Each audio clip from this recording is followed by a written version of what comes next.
тухай хуулийн шинжилсэн найруулгыг боловсруулаад улсын хурд дөрвөн байхад бэлэн болсон гэдгээ хууль зүйн сайд дөрвөлж бол мэдэгдсэн байгаа. За уг хуулийн төсөл зааснаар бол орон согтууруулах хундааг борлуулах за ажиллах тэр цаг борлуулах өдөр зэргийг бол орон нутагч мэдлийг нь орон нутагч шилжүүлсэн гэх мэтчлэнгийн өөрчлөлтүүдийг хийлээд за мөн согтууруулах хундаа үйлдвэрлэгчдийн хувьд градус өндөртэй бүтээгдэхүүн үйлдвэрлэж байгаа бол их хэмжээний татвар ногдуулна. Градус багтаа согтууруулах хундаа үйлдвэрлэж байгаа бол бага хэмжээний татвар ногдуулна гэх мэтчлэнгийн зарим өөрчлөлтүүдийг бол мэдэгдсэн байгаа. За үүнтэй холбогдуулаад бид өнөөдрийн бодиттой сурвалжлалыг хүргэж байна. Чухам юу гэвэл өнөөдөр нийгэмд байгаа олон асуудал согтууруулах хундаатай холбоотой байгаа. Үүнд зохистой зохицуулт хэрэгтэй байгаа. Гэтэл өнөөдөр байгаа энэ зохицуулт нь Монголын хууль 3 хоног гэдэг шиг байгаа учраас та бүхэндээ энэ зөрчилтэй асуудлыг хүргэж байна. Монголын хууль 3 хоног гэдэг нь одоо нэгэнт хэрэгжүүлж хийснийхаа дараа хэд хоног дагаж мөрдөөд түүнээс хойш диск бол орчихдаг энэ байдлаас нүүрч асуудал юм. Согтууруулах хундааг тэгээс 3 цагийн хооронд ажиллахдаа пүрэв баасан бям гарагт цэнгэний газрууд бол ажиллахдаа борлуулах ёсгүй юм хууль эрх зүйн орчинтой. Гэтэл өнөөдөр пүрэв баасан бям гарагтаа тэгээс 3 цагийн хооронд ажиллахдаа согтууруулах хундаа борлуулад байна. Тэгэхээр ийм учраас өнөөдөр бид бодиттой байдал сурвалжлалыг танд яг энэ чиглэлээр бэлтэж хүргэх гэж байна. Зүгээр зохицуулт нь зөв байгаасаа гэдэг үтнээс энэ сэдвийг хүндэж байгаа юм аа. Амтрын боруулаад борлож өчөөд тийм. Тийм. Уусаж байгаа хаа арга уугаж гацдээ. Үүсэлээ оцтоо дээр. Цаа тэгээ дүүгэж ойлгохгүй би ч юм таны. Чи яаж байгаа зүгээр мөрөөр явж байгаа. Одоо бид нар тийм шалтгаан гудам цалууд арах юм бол энэ төрөлт үртгэл байхгүй. Эсвэл өөрснөө ингэж гин төр бүрдэж шүү дээ. Нэг юм маргаал зодлсон тийм ээ. За яг би нэг ганц хоёр пи залгсан байсан. Уугаад үччихсэн. Цэнгэний газруудаар үйлчлүүлж байгаа иргэдийн өнцгөөс авч үзье. Баасан гарагийн өдөш иргэн бат ажлаа дараа зугаац харуулжээ. Ажлын стрессээ тайлж амт нөхөдтэйгөө уулзсан явдал нь архитект согтууруулалт болсон байна. Хоолны газраас саламцуу гарсан үчи аялал, караоке, бар гэд үргэлжлэх. Ингээд эцэст нь яасан бах нь. Цаа тэгээ дүүгэж ойлгохгүй би ч юм таны. Чи яаж байгаа зүгээр мөрөөр явж байгаа юу яриад байгаа чи? За би юу яриад байгаа чи? Чиний арх уусны гай байхгүй юу? Би зүгээр таны арх уусаж байгаа байхгүй арх уугаж гацдээ. Үүсэлээ оцтоо дээр нь бодож хинтээ зогтож бие авч явах чадваргүй болсон байна. Үргэлжлээд цааш цагдаагийн машиныг хэн хөшөглөж хойд гэрлийг нь хагалсан байна. Амтрын боруулаад борлож өчөөд тийм. Тийм. Уусаж байгаа хаа арга уугаж гацдээ. Үүсэлээ оцтоо дээр. Цаа тэгээ дүүгэж ойлгохгүй би ч юм таны. Чи яаж байгаа зүгээр мөрөөр явж байгаа. Одоо бид нар тийм шалтгаан гудам цалууд арах юм бол энэ төрөлт үртгэл байхгүй. Эсвэл өөрснөө ингэж гин төр бүрдэж шүү дээ. Нэг юм маргаал зодлсон тийм ээ. За яг би нэг ганц хоёр пи залгсан байсан. Уугаад үччихсэн.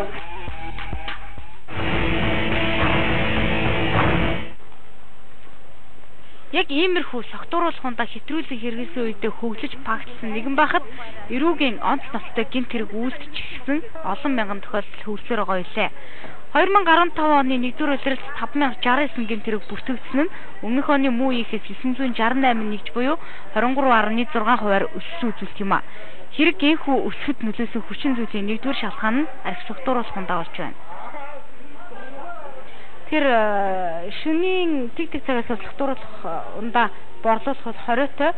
За бид бол нийслэлийн цагдаа Улаанбаатарын цагдаагийн газрынхантай хамтраад Баянгол дүүрэгт орших Стелла баарнд ирсэн. Энд бол үндсэндээ дотор согтууруулах хундаа хэрэгэлсэн иргэн гадаад зогсож исэн эмэгтэй бид халтсан гэдэг дуудлага ирсэн байгаа. Гэх мэтчлэн ер нь баар цэнгэний газруудаар согтууруулах хундаа хэрэгжилчээд гараад агсан тавьдаг, хоорондоо зодлдог гэмт хэрэг үйлдэгддэг тохиолдлууд юу нэрээд юм бэ? За гэмт хэрэг өсөг нэг шалтгаан болж ийн гэж хэлж байна л да. Тэргийн дуудлагын судалгаа хийсний үндсэн дээр Баянгол дүүргийн 5 дугаар хороон дээр мөн одоо энэ ажлын хэсэг байгуулагдаад яг одоо хяналт шалтгаалтай арга хэмжээ үргэлжлүүлээд явагдаж байна. За гэхдээ одоо иргэдээс ирж байгаа гомдол мэдээлэл байна л да. Одоо энэ Баянгол дүүргийн 5 дугаар хорооны нутаг дэвсгэрт одоо хэд хэдэн баарууд ингээд ажиллаад ах юм а тий. Тэгээ энэ баарууд ажиллах үед одоо энэ орчинд бас иргэдийн амгалан тайван байдал алдагддаг. Нэгдүгээрт, хоёрдугаар гэх юм бол тухайн бааранд үйлчлүүлсэн иргэд маань согтууруулах хундаа нэг хэтрүүлэн хэрэглэснийхээ улмаас гараад одоо зодтолдог. Эсвэл ямар нэгэн байдлаар тээврийн эрхлээ тогтоогоор барьж явж аваар осол гаргадаг. Эсвэл одоо зүг зүгээр явж байгаа энгийн иргэнийг одоо сохтуу танхаарч одоо додод цохих дээрэмдэх булаах ийм төрлийн гэмтэргүүд гараад байна гэсэн ийм гомдол мэдээлэл ирдэг. Үүний дагуу бол цагдаагийн байгууллага одоо яг энэ баарууд дээр хяналт шалгалтаа бусад одоо холбогдох мэргэжлийн байгууллагуудтай хамтраад явуулж байна. Тэгэхээр мэдээж иргэдээс ийм гомдол ирж байгаа. Дээрэс нь бас одоо судалгаан дээрээс харахаар яг одоо энэ баар цэнгэний газруудыг зэгцлээд одоо жишээлбэл яг цагтын хаалгаад одоо хэд цогцолтой хүмүүст үйлчлүүлэхгүй байх шаардлагын тавиад ингэж ажиллахаар яг нөгөө гинтэргийн дуудлага ямар нэгэн хэмжээгээр тодорхой хуваар буурч байгаа байхгүй. Тэгэхээр ерөөсөө яг ямар нэгэн байдлаар энэ баар цэнгэний газрууд арх хэтрүүлийн хэрэгсэл иргэдэд үйлчилж байгаа. Эсвэл нөгөө хууль дүрм барихгүй ажиллаж байгаагаас шалтгаалаад тодорхой хувийн гинтэргийн өсөлтийн шалтгаан болж байна гэж хэлэхэд ерөөсөө буруудах юм байхгүй. Зөвхөн нэг дүүргийн хэмжээнд ажиллаа. Тэгэхээр яг одоо бидний байгаа энэ баар бол тусаа зөвшөөрөлтэй газруу тэгээд ер нь сая хэд хэдэн газраар ороход нөхцөл ямар байна вэ? Тий, ер нь хүндхэн байна те. Одоо зөвшөөрлгүй газрууд бол ерөөсөө арх сутар зундааг бол 12 цагаас хойш зарж борлуулж үйлчилж байна. За уул нь нийслэлийн засаг дарга боцол даргын хэмжээний дагуу бол 12 цагаас хойш арх сутар зарахгүйгээр зөвхөн ус ундаагаар уран цаг хүртэл баар цэнгэний газрууд дээр бол үйлчилж болно гэж зөвшөөрөл өгчээд байгаа шүү дээ. Энийг бол ерөөсөө хэн ч хэрэгжүүлж байгаа юм алах. Үнэхээр энэ гэмт хэрэг зөрчил өсөхөд нөлөөлж байна энэ баар цэнгэний газрууд арх сутар дундаа зарж борлуулснаар. Одоо та харж байгаа бас үйлчлүүлж байгаа усууд нь бүгдээрээ бие авч явах чадваргүй. Энэ бие авч явах чадваргүй байгаа нь юу гэж байгаа гэхээр гараад гудамжинд гарахад бол гэмт хэрэгт өртөх. Гэмт талд өртөх те өөрснөө гэмт хэрэг үйлдэхэд болчихгүй. За энэ үүднээс бол одоо цагдаагийн байгууллага мэргэжлийн хяналтын газар үйлдвэр үйлчлэгээний хэвлэл мэдээллийн та бүгдээ болов дээр нь төрийн бус байгууллагын зарим төлөөлөгчид ингээд бидэртэй хамтраад энэ шүний оройн арга хэмжээнд явж ийн л та харж байна. Үнэхээр одоо сэтгэл гонцоолгож байна. Энэ болохоор ер нь эцэгт бол архитай холбоотой асуудал яригдээд байна л та. Арх сутар дундаа хэрэглэхгүйгээр зөв болсон чөлөө цагаа өнгөрүүлж болох боломжтой. Тэр нөхцөлийг бол одоо нийслэлийн засаг дарга бол одоо захирамжийн дагуу захирамж гаргаад энэ дээр бол одоо иргэд маань өөрснийхөө үүргээ биелүүлэх хэрэгтэй, үүргээ бас ухамсарлах хэрэгтэй тийм ээ. Би өгн арх зарах сүлдээ гэхдээ ажилчлаа. Амьдрал хэцүү байхад яагаад бидний гэж дарамтлагдаг юм бэ гэх баарны зохион байгуулагчийн асуулт. Манайх шиг жижигхэн баартай нутагтж хуулийг зөвхөн бидэнд хэрэгжүүлдэг нь ямар учиртай юм? Цаана нь Минт, Маркуй, Тентро гэж том газрууд байсаар байхад гэж гомдлын өвч чулуутсан зохион байгуулагч нар яриа. Тэгээ манайх хэмжлэгч хурлаа авах гээд 2014 он 6 сард зөвшөөрлөгчөнд болгоцсон. Тэгээд яг өчтөршнөө ажилчид энд ажиллаад байгаа. Хүний санамжны амьдрал байгаа юм чинь бүгдээрээ банкны зээлтэй ингээл явагддаг. Тэгээд одоо ингээл өнөөдөр ялцчихгүй ажилчлаа маань бичиг хэмжээний хүлээн авалт аваад цалингаа тавьж чаддаггүй. Тэгээд ажилчлаа бидний боруулаадруулж өччөөд тийм. Тэгээд юу танаа. Усаа зөвшөөрөл авах гэхээр одоо юу болох вэ? Юуны болохгүй юм гэж одоо манайх явуулах шүрэл олохгүй л гэсэн тийм яриа. Хаач өнөө энэ чиглэлээр үйл ажиллагаа явуулаад удаж байгааг үзэж байна. Тэгээд манайх нөө ямар төвчөн гэдэг утгаараа хаач зүгээр хариуцж байгаа нэг нэр нь юу? Тийм одоо яг гэсэн үнэхээр тулгамдаад юм.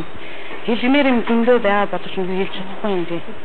Ер нь зүгээр одоо ер нь энэ чиглэлээр зүг бодлого та юу гэж харж байна? Ажиллаж байгаа юм саппорт байгаа юм. Ямар нэг зүг хэрэгтэй шүү. Харин тийм.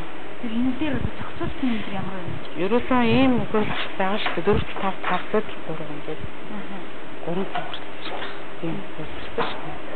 Тэгээ юу зүйлээр яагаад болоод улсын яваад гэсэн тэгээд яагаад манайхыг одоо тэгээд сошиалч болгоод энийг нь олгож өгөхгүй тий гайхал юм л та бид нар энэ одоо үйл ажиллагаа явуулж байгаа зөндөө одоо газрууд итгэж шин явуулсан.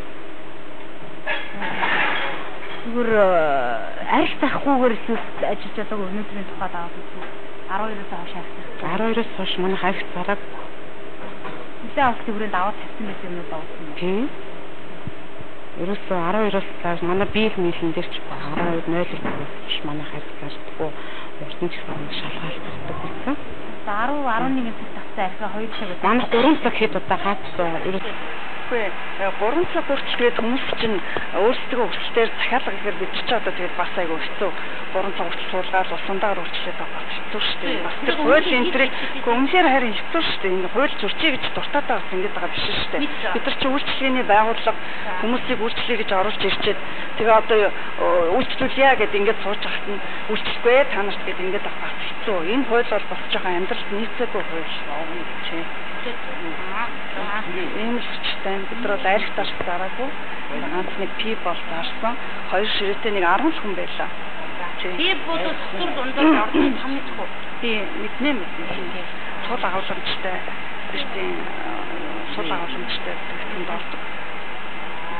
Ямар ч хэсэн бол 12 одоо 2 цаг болж штэ. 2 цагт бол одоо энэ багцсан хууль журам засрамж бол ерөөсөө амьдрал бол нийтлэхгүй байна. Нийтлэл бараг энэ 3 цаг хүртэл ажилласыг одоо баг хүмүүс нь болцсон дээр байгаа цагаад тийм ээ 12 яагаад ингэж байгаа гэхээр чинь 12-оос хойш арх сутар дундаа зарж борлуулж байгаа тохиолдол үйлчлүүлж байгаа улс чинь гинт зэрэг хандлага өртөж магадгүй. Өөрснөө гинт зэрэг үйлчлж болчихгүй. Тэгэхээр энэ зүгээр нэг л юм уучлаарай. Зүгээр бодоод идэв юм шиг байна. Яг хоо шүний цэнгэний газар гэж шүү дээ. Энд чинь